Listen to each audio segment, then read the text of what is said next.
Atento, Fossati, me cambiaste la jugada, me dijiste que no podía, que estaba totalmente atareado. ¿Anda la mosqueta? ¿Cómo andás, Néstor? ¿Andás bien? ¿Te estás muteado o yo no te escucho? Vos no me escuchás porque yo estoy acá con el teléfono A ver, impecable. Flor, ahora sí te escucho, dale. ¿Cómo te va, Néstor Carlos? ¿Andás bien? Para vos y para toda la audiencia de Andares, un saludo enorme desde acá, desde Capurro. ¿Cómo va todo? Bien, bien. Tenía unas tareas, pero me las pasaron para mañana. Mm. ¡Notable! Sos como la Teresa, medio gato. No, ¿sabés qué pasa? Que a veces, viste, que uno o una, a veces le tocan hacer esas tareas que son como medio bombero, viste, que tenés que salir ahí a apagar incendios. Pero bueno, parece que a veces la gente que te saca muchas veces de la cama corriendo parece que no es tan urgente. Yo tenía unas cuestiones que hacer y bueno, llegó un mensaje diciendo que se podía resolver mañana y bueno, así fue, y acá estoy. Lo que importa es que estoy acá. ¿Cómo andás? Bien espectacular, yo había arrancado por otro lado, pero me vino el pelo.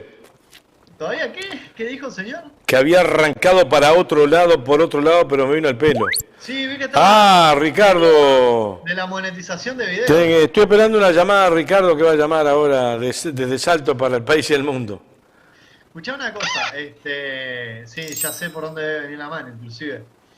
Debe venir por el tema de Paysandú, el sitio Por web. ahí, Sí, déjelo obvio. por ahí, Ayer escuché porque venía en el bondi y venía escuchándote. Venía escuchando el déjelo programa. por ahí. No adelante cosas que... Yo no adelanto nada, si no sé nada, no me peseteé. Déjelo por ahí. Es cuestión de ver el programa y sacar apunte y ver por dónde viene la jugada.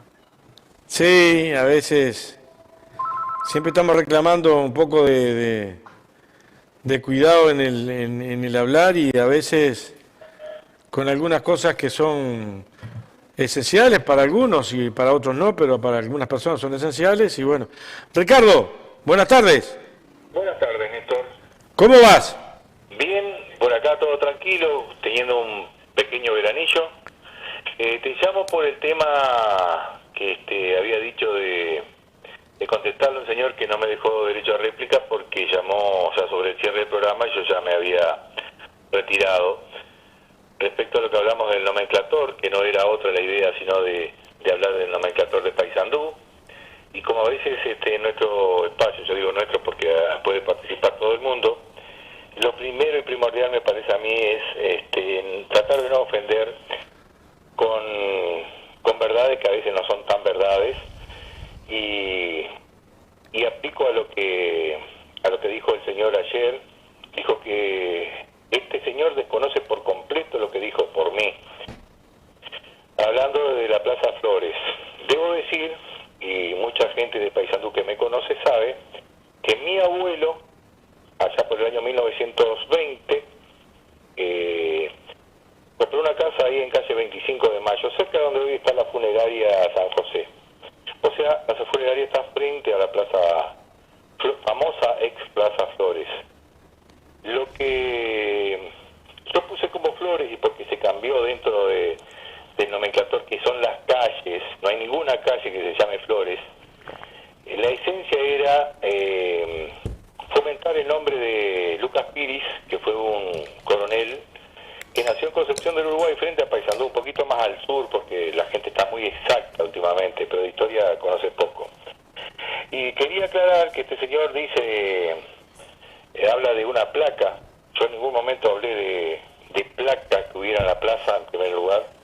Y recuerdo uno de los actos que en época de dictadura nos obligaban a ir, donde enfrente a la barraca Montauban, que no sé si está o estaba, en calle Ituzaingó, frente a la plaza, ¿tá? A espaldas quedaba la escuela y el Busto Varela quedaba hacia el otro lado, que vendría a ser calle Cerrito.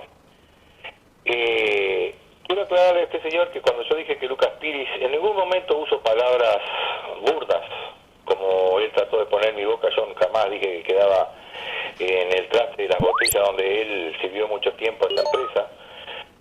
Yo no voy a hablar más de una empresa que muchas veces me mató el hambre, por ejemplo, pero bueno, voy al caso en concreto.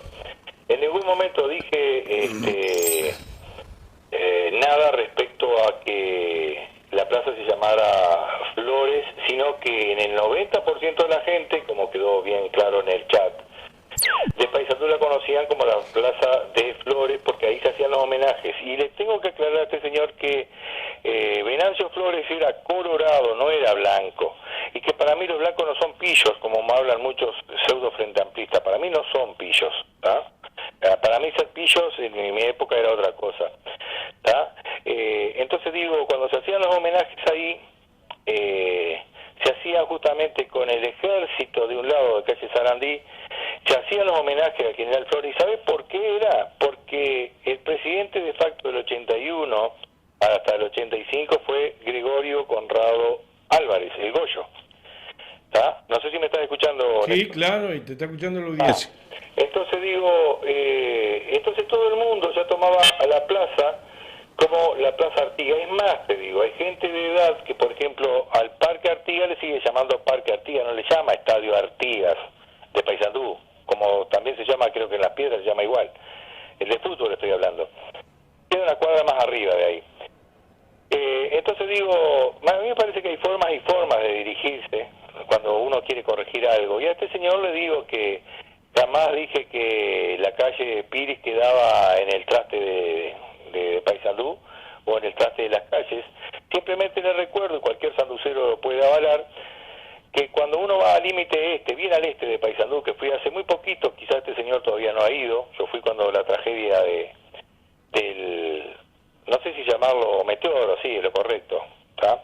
Que ustedes bien colaboraron por suerte, y bueno, fui, y allá en límite fui a visitar un terreno que era nuestro, que era justamente en Lucas Piris y límite es muy al este de Paysandú para que lo conozca. Entonces me parece mal que en Paysandú una calle se llama Lucas Piris, muy alejada del centro. ¿Por qué? Porque este señor, a su conveniencia, se ve que tiene una casa, para decir que tiene una casa, vaya a saber por qué, dijo que viniendo de tal lado, yo ubico al resto de la gente, porque por ejemplo ustedes hacen la broma de ahí de Las Piedras, que es que vive de la plaza para acá. Eso no es una broma, es una consigna mía. De la plaza para allá y de la plaza para acá. Ahí va. Entonces digo, como en toda ciudad hay sitios geográficos. La palabra, por ejemplo, casco urbano ya está en desuso. Es una palabra que no va, digamos, pero bueno, que también la utiliza este hombre. Pero yo voy a esto, no voy a la confrontación porque lejos está de mí, sino voy a hablar justamente sobre el nomenclator. Me parece a mí que Leonardo, en esto que me disculpe un ratito que le voy a robar un minuto, pero me parece mucho más importante que antes que una calle se llame Washington, ¿tá? Washington, como se llama la calle en Paysandú, debido al conocido norteamericano, ¿verdad?, independentista, y hay otra que se llama Ayacucho. Me parece que es mucho más importante que esté más al centro un hombre como Lucas Piris, que fue el verdadero héroe de Paysandú.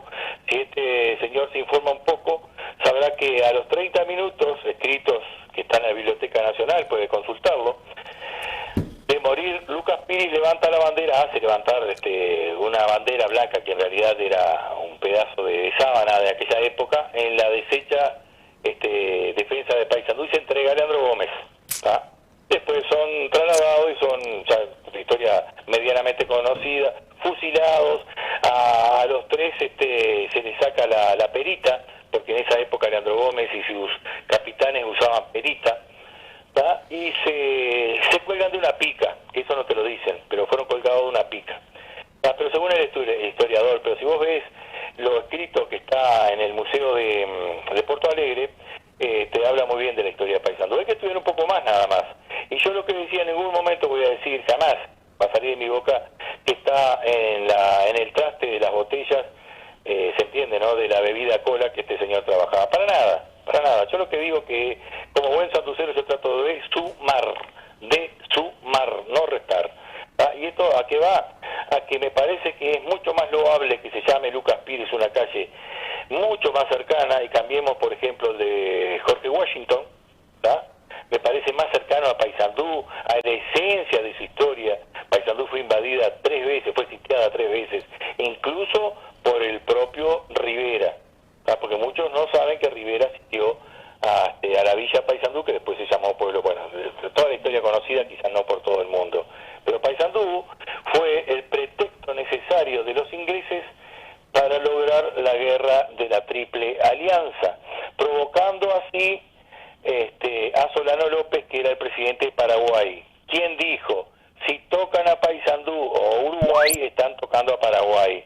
Y ahí se hizo la guerra con el famoso Mitre, el Brazuca y nuestro querido Flores, que fue integrante y partícipe necesario de la invasión y la guerra de la Triple Alianza. Dicho esto, simplemente es para aclarar y deslindar responsabilidades al programa y indicarle a las personas que se puede dialogar sin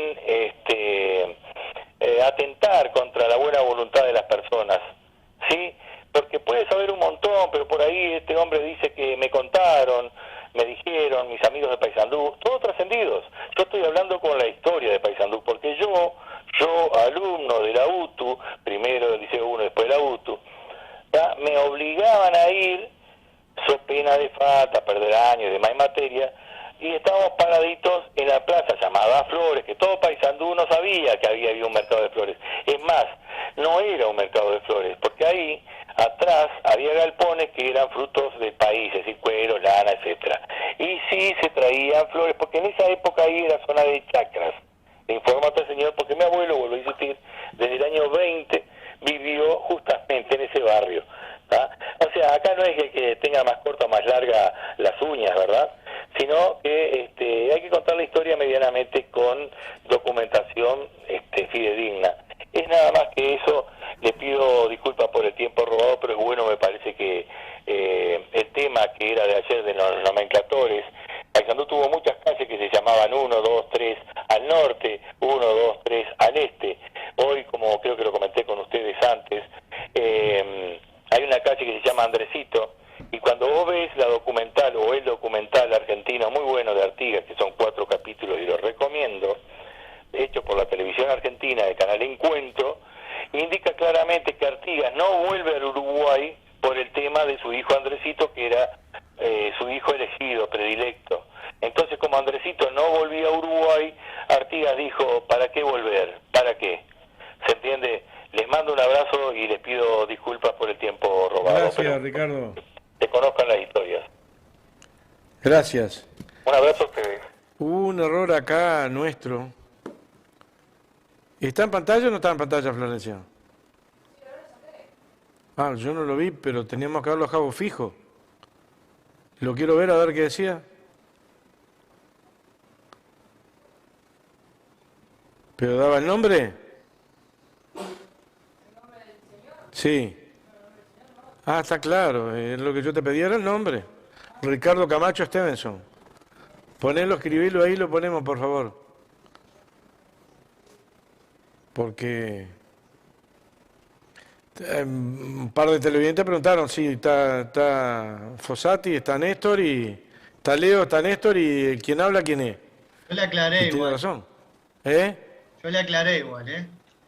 Sí, yo ya vi que la aclaraste, pero lo real es que nosotros tenemos que poner en pantalla Ricardo Camacho Stevenson.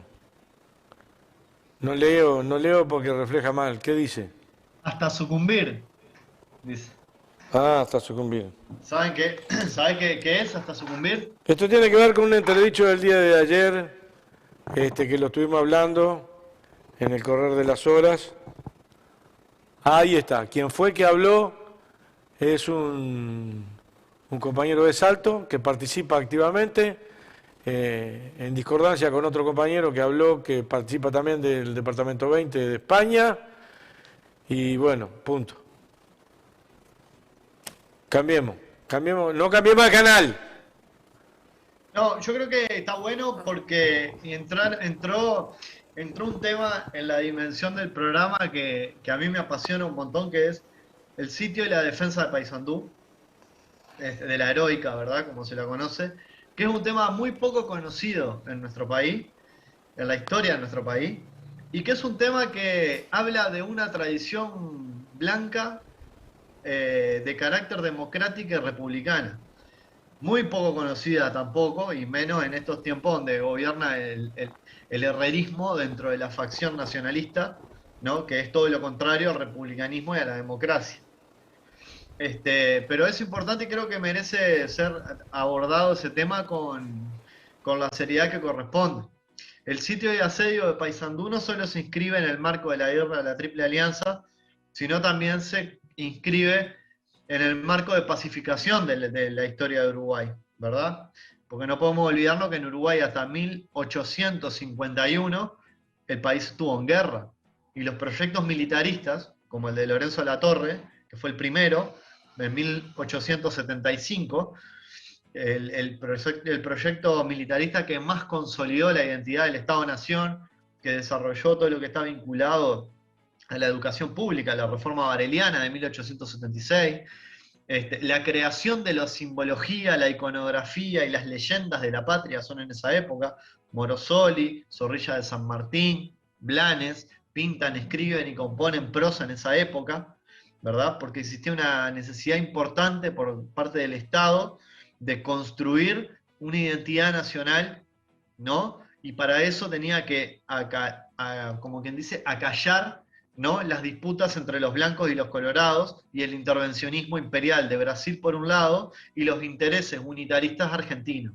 Venancio Flores fue un general del Partido Colorado que siempre fue muy funcional a los intereses bonaerenses, enemistado profundamente con los gobiernos blancos, ¿verdad?, que tenían y habían heredado el carácter más federalista, ¿no?, de la tradición artiguista. Y Venancio Flores era precisamente contrario, era más de una percepción más liberal, ¿no?, y más conservadora y más defensora de los intereses de la oligarquía bonaerense. Y la guerra del asedio de Paysandú, el sitio de Paysandú, que es en 1865, se inscribe en el marco de un acuerdo entre Bartolomé Mitre, gobernador de Buenos Aires, y Venancio Flores y Pedro I de Brasil, para, yo lo mencioné ayer o antes de ayer, el día que estuve, para invadir Paraguay, porque Paraguay era uno de los reductos que quedaba, ¿no?, que conservaba ese ideal federalista, ¿verdad? Y aparte era una potencia económica y que administraba en mayor medida y tenía injerencia en el control de las vías fluviales que componen la Cuenca del Plata, es decir, el río Uruguay, el río Paraná, el río Paraguay, el río de la Plata y otros sucedarios más, ¿no? Tiene un nombre, ¿cómo se llama? Los ríos que son que vierten sus aguas sobre los caudales más importantes del río de la Plata. A cambio de esa invasión que Argentina, ¿no?, el Estado argentino quería consolidar contra Paraguay, como forma también de anexar su soberanía territorial, ¿verdad?, marchamos enfilados, los uruguayos, en una tristísima guerra que trajo como resultado el aniquilamiento de Paraguay, ¿verdad? Pero el pago que se brinda a cambio de esa intervención es la injerencia de la oligarquía bonaerense de Mitre en el gobierno nacional de Uruguay, lo cual llevó a un hecho, ¿no?, de confrontación, que creo que se conoce la historia como la noche de los cuchillos largos, que tiene que ver con el asesinato de Berro y posteriormente el asesinato de Flores. ¿Tá? ¿Por qué? Porque los colorados al mando de Venancio Flores no querían un gobierno nacionalista, un gobierno blanco en el poder. Nada más que eso.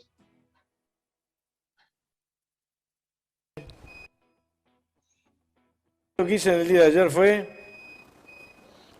meter el tema en nomenclatura a nivel nacional, por qué no tienen nombre las calles o por qué no tiene una pequeña referencia a quién significa cada uno de los que lleva nombre en la calle en general. Me decían que ayer un televidente que en Chile sí se utiliza que el nomenclator debajo del nombre de la calle tiene una pequeña referencia que en Uruguay no. Después saltó todo esto porque tiene que ver con la historia y tiene que ver muchas veces, como hablaban ayer a un par de vecinos, sobre la historia de Paysandú. Yo podría hablar de la historia de las piedras, de la historia de Melo, de la historia de Maldonado y por qué llevan determinados nombres las calles. Que eso era lo que apuntábamos nosotros en el comienzo. ¿Por qué lleva determinados nombres las calles? ¿Por qué se cambian? ¿Y por cuál es el tenor de lo que se cambia? Cuando se cambia y está en mi generación, hasta lo puedo entender, aunque no lo pueda compartir, ¿verdad? Pero el tema es que las generaciones pasan, vienen mis hijos, mis nietos, mis nietas, y resulta que no saben por qué se llama la calle así, se llama Río Negro porque se llama Río Negro, ¿verdad? Se llama Menganicho, no sé, bueno, en Montevideo, no sé, dame una calle, la calle Selmar Michelini. Una generación lo va a conocer y que quizás por el trágico deceso de Michelini perdure en el tiempo, pero hay otros nombres que ponen en un barrio comúnmente, que muchas veces la gente no sabe ni quiénes son. Estoy hablando a nivel país, y está bueno que se haya hecho la polémica, no el nivel de la polémica que no era nuestra idea que se generara áspera, sino contradictoria. Si mucha gente sabe el nombre de las calles, quiénes son, dónde están, aquí está mirando el programa hoy. ¿Dónde están? ¿Dónde vive usted? ¿Sabe el nombre de su calle? ¿Quién es fulano? ¿Quién es mengana? Su inmensa mayoría no lo sabe. Y nos vamos a encontrar con una sorpresa. Nos vamos a encontrar con una sorpresa. Que la inmensa mayoría de los nombres de esas calles pertenecen a una casta social que estuvo permanentemente enquistándose en los diferentes gobiernos que han pasado los 2 siglos de historia de nuestro país. Recién ahora han cambiado y tenemos algunos nombres, sin ser los 17 metros y oficial 11 que andan por todos lados, Bueno, oficial 12. pero ¿cuánta gente sabe que la parroquia de Las Piedras se llama San Isidro Labrador de Las Piedras? ¿Cuánta gente sabe que la plaza central de Las Piedras se llama Bachi Ordóñez? Claro. ¿No lo saben? Sí, Pero estoy sí. hablando de los propios pedreces, yo no estoy hablando de gente que no conozca Las Piedras o que sea fuera de Las Piedras. Gente que en realidad no lo sabe. Es por eso es la inquietud que teníamos en el día de ayer, era porque realmente a mí me inquieta, la inquietud me inquieta de que nuestra gente más joven no sepa quién es fulanito o quién es menganito, porque lleva el nombre de Vivian Tría, que hay una calle de 2 cuadras de La Piedra que se llama Vivian Tría. Sí. Dicho sea de paso, Juventud de Las Piedras sacó la camiseta de los 100 años. Bueno, y dice no sé qué homenaje a Vivian Tría, lo vi hace un rato ahí en las redes. Yo no lo había visto. Sí, no, lo vi hace ratito acá, no me acuerdo el nombre del presidente de Juventud de Las Piedras. Para los que no saben, y no tienen por qué saber de historia, pero está bueno que se empiecen a formalizar en la historia, todo el barrio que está alrededor del shopping de Las Piedras tiene casi todo el nombre referido a los que acompañaron a Artigas en la batalla de Las Piedras, en su inmensa mayoría, las calles. Ahora, no dice, a no ser Alsina, que todos conocemos porque están en todos los libros, hay otros que no sabemos. Abayuá, en Colón, que tiene casi todo el nombre de indígenas. Está pegadito a La Paz. ¿Cuánta gente lo sabe? ¿Qué falta una descripción pequeñísima? Sale más caro, pero ¿para qué queremos el ornato público si no es para eso? ¿Tú sabías que hay 2 localidades nada más en Montevideo? ¿Cómo que hay 2 localidades? Sí, yo me enteré hace poco que, si alguien sabe que me corrija ya. Santiago Vázquez una. Sí, ¿y la otra? Pará que la estoy pensando. No la piense mucho porque la mencionaste varias veces. Santiago Vázquez una y Colón, Villa Colón. No. ¿Abayuá? Abayuá. Yo no sabía, me enteré. Bueno, yo no sabía lo de la identidad propia de Abayuá y vivo a 3 kilómetros. Sí. Igual, ¿sabés qué me quedé pensando mientras todo hablaba y escuchaba a Ricardo? Y ayer escuchaba a Carlos D'Amico y después escuchaba a Ricardo. Que la construcción del relato, sea histórico, político, lo que sea, social, de un lugar, una localidad, una identidad partidaria, una identidad ideológica, nunca va a tener a alguien que posea la verdad.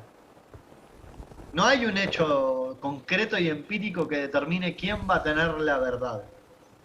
Porque ya lo dijo Arturo Schopenhauer, la verdad es algo que depende del campo de la lógica, que puede determinar qué es verdadero y qué es falso.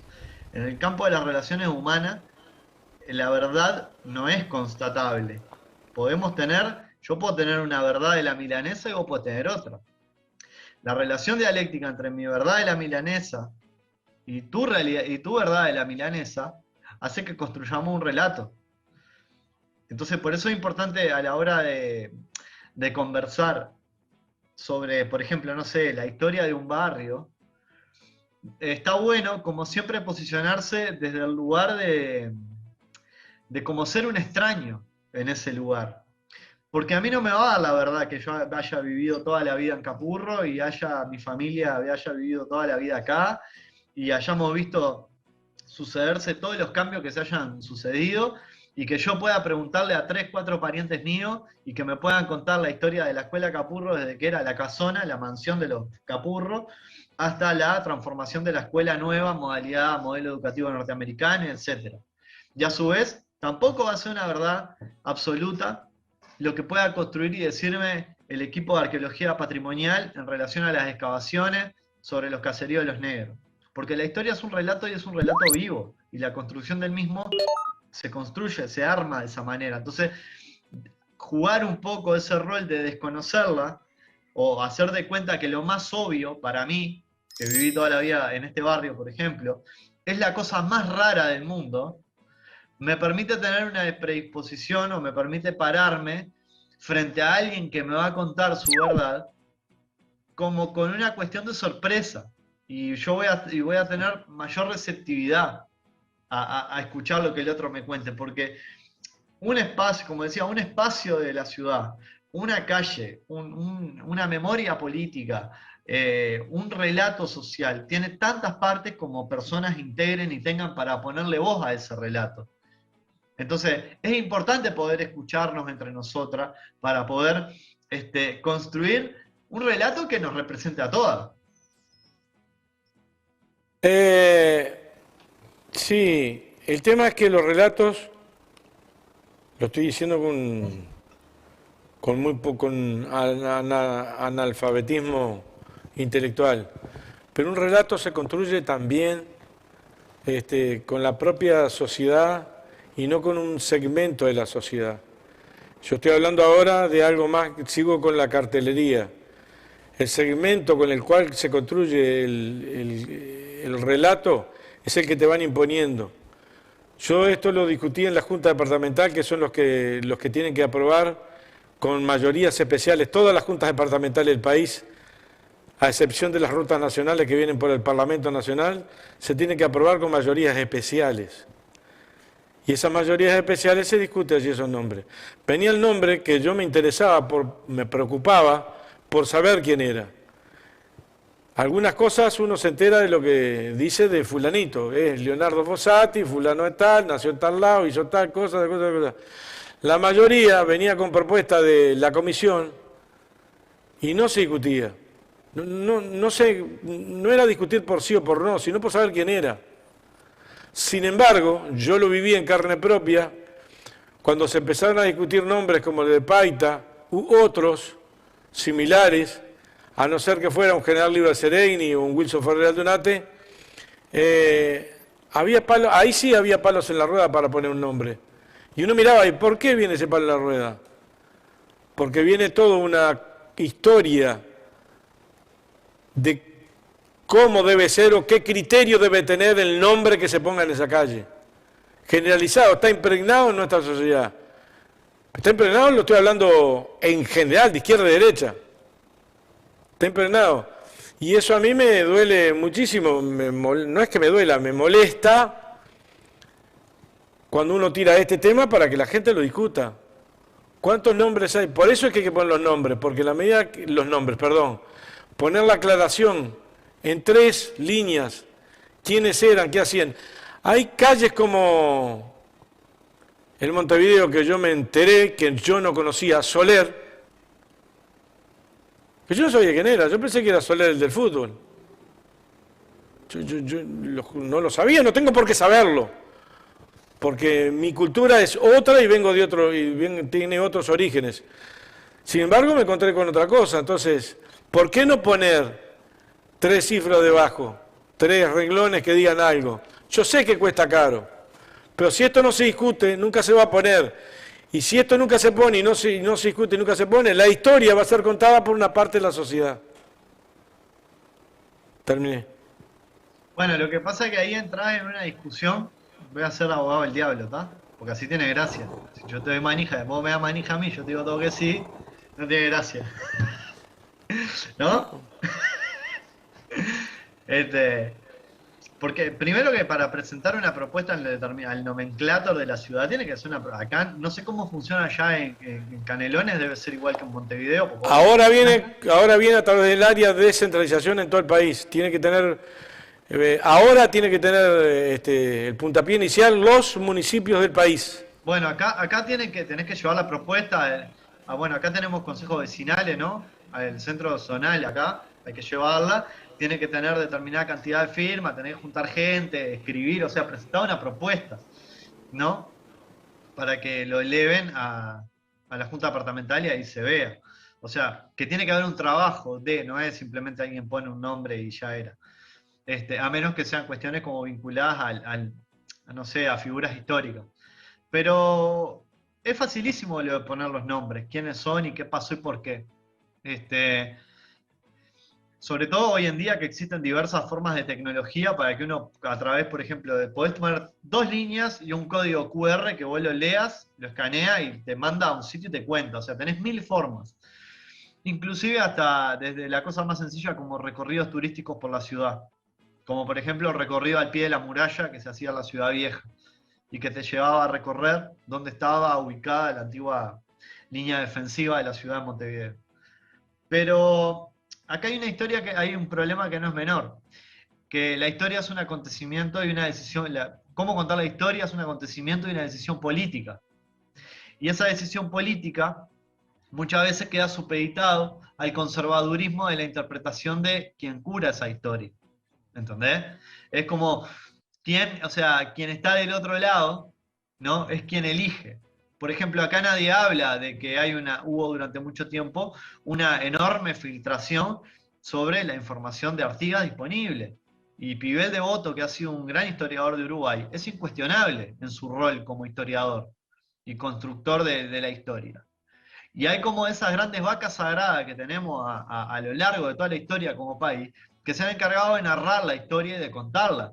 Tal es así que depende de qué momento histórico nos encontramos, qué figura de Artigas tenemos. Si tenemos al Artigas del rojo, el Artigas del verde o el Artigas de bronce, como decía un profesor de antropología mío. Y que es muy cierto, porque la figura ha sido utilizada y llevada, depende del contexto histórico que se le quiera poner, ¿no? Como hace Cabildo Abierto. Cabildo Abierto hace un uso de la figura de Artigas determinado. Entonces, eso tiene que ver, pues son decisiones políticas, pero no son cualquier decisión política elegir qué nombre le pongo a una calle. Porque en definitiva, la calle pertenece al espacio público. Y el espacio público es un espacio de disputa y construcción política constante. Tomar el espacio público es un signo muy fuerte para la elaboración y producción de la política. Por eso, generalmente, creo yo, una opinión muy personal, pero estoy dispuesto a discutirla con quien quiera, cuando hay definiciones que tienen que ver con determinados barrios ponerle un nombre, o a determinados lugares ponerle el nombre a una plaza, o generar un espacio público en un lugar, o poner una calle con tal nombre en tal barrio, reconociendo a una figura o lo que sea, y vos traías las piedras, y yo te iba a preguntar por el caso de Perico Pérez, ¿verdad? Siempre es un territorio de disputa y es un territorio de disputa áspero. ¿Tá? Porque también ahí, a veces quienes defendemos o creemos en otras cosas, adolecemos de la debilidad política, de la debilidad ideológica, perdón. Y cuando adolecemos de eso, nos pasa que terminamos haciendo concesiones en cuestiones que son sustanciales e importantes. A mí me parece importantísimo que el nombre de la calle o de una plaza esté escrito y narrado y se diga. A mí me parece importantísimo que en mi barrio haya un monumento en el Parque Capurro que explique que en esta parte de la bahía de Montevideo la zona oeste, era el lugar donde donde descargaban los barcos negreros a las personas traídas de África Occidental, ¿no? Y se las comercializaba. Y en estos lugares eran los lugares donde se hacían, no las cuarentenas, porque las cuarentenas las hacían en la isla de Ratas, que es enfrente, que posteriormente hubo un hidropuerto, ¿no? Pero ahí, en esta zona del barrio, tenemos un pasado muy vinculado a uno de los crímenes más atroces de la historia de la humanidad, y que es el tráfico y la esclavitud de personas provenientes de África. Entonces a mí me parece muy importante que eso esté visible y que la gente lo sepa. Y que la escuela a la que yo fui fue patrimonio histórico arqueológico porque debajo del suelo de la escuela se encontraron los restos de los caseríos de los negros. Y toda la zona donde está la ANCAP ubicada, y la antigua fábrica de cerveza, y el lavadero de lana, y el parque ANCAP ahí en la calle de Felipe Bustamante, creo que es, o Felipe Rapé, no me acuerdo acá abajo. Nos tenemos que ir. Y demás. Como también el edificio Punta Carreta. Así que Nos bueno. tenemos que ir. Sí, sí, Pequeña bueno. tanda y se viene Ortega Salinas.